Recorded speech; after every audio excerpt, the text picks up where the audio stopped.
বাংলাদেশ ও নেদারল্যান্ডসের ম্যাচে আবহাওয়া যা বলছে।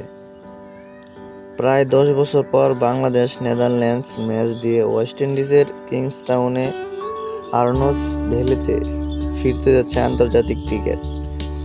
তার উপর ম্যাচটি এই গ্রুপের সুপার 8-এর পথ রচিত করে দেবে স্বাভাবিকভাবেই, তাই ম্যাচটি নিয়ে বাড়তি আগ্রহ স্থানীয়দের মধ্যে।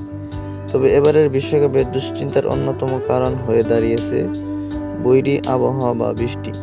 কেননা এই বৃষ্টির কারণেই সুপার 8-এ খেলা অনিশ্চয়তা পড়ে গিয়েছে ডিফেন্ডিং চ্যাম্পিয়ন ও বাংলাদেশের গ্রুপে থাকা শ্রীলঙ্কার। নেপালের বিপক্ষে শ্রীলঙ্কার সর্বশেষ ম্যাচটিও বাতিল হয়ে গেছে বৃষ্টির কারণে। আর সে কারণে নেদারল্যান্ডসের বিপক্ষে মাঠ নামার আগে বৃষ্টি নিয়ে সতর্ক থাকতে হচ্ছে বাংলাদেশকে।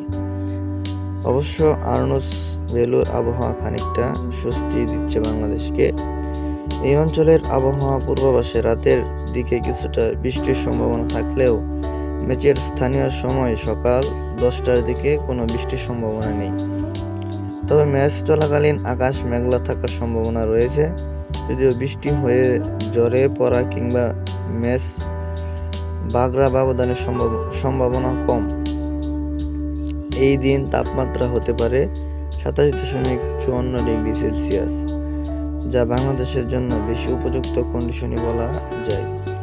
বাংলাদেশ নেদারল্যান্ডস ম্যাচটি মাঠে গড়াবে আজ রাত 8:30টায়, যেখানে উইকেট বিবেচনায় প্রাধান্য দেওয়া হতে পারে পেসারদের। শরীফুল চোট মুক্ত হয়ে থাকলে তাকে মাঠে দেখা যেতে পারে এই ম্যাচে। এছাড়া দলে পরিবর্তনের সম্ভাবনা খুব কম।